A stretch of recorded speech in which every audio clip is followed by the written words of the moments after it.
Bonjour, la puissance du Saint-Esprit. Voici la main du jour. 1 Corinthiens 2, 4. Paul dit ceci. Et ma parole et ma prédication ne reposaient pas sur le discours persuasif de la sagesse, mais sur une démonstration d'esprit et de puissance. La puissance du Saint-Esprit. Jésus, avant de partir, a dit ceci à ses disciples. Vous recevrez une puissance. Le Saint-Esprit sera maintenant sur vous.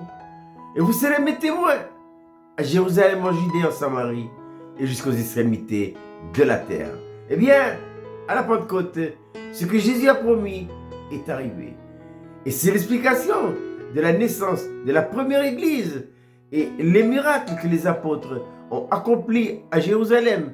Et quand on suit l'histoire, c'est exactement les mêmes choses que nos anciens, les évangélistes, Fao, Tatayo, Tanila et les autres encore ont pu l'expérimenter dans leur ministère. Mais là où j'aimerais attirer votre attention ce matin, c'est sur la condition pour laquelle cette puissance du Saint-Esprit doit agir. Quelle est donc cette condition-là? L'apôtre Paul dira justement à l'église de Corinthe, il énonce cette condition-là. Parce que l'église de Corinthe, elle est douée des hommes et des femmes intellectuels.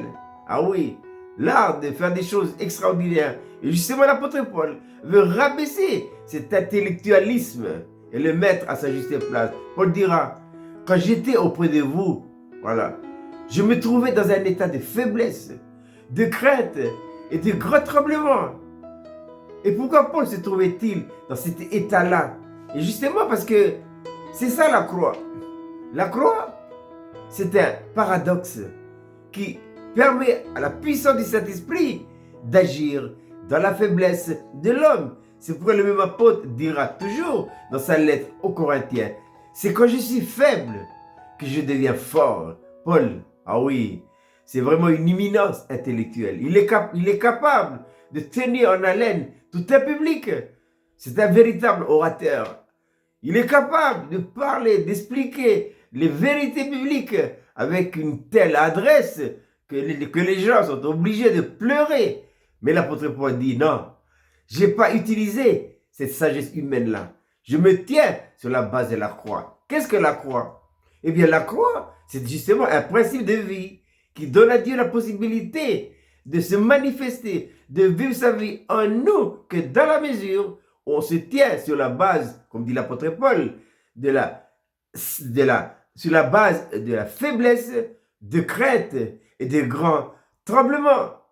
Eh bien, je répète cette belle petite manne pour ce matin, 1 Corinthiens 2, 4. La puissance du Saint-Esprit.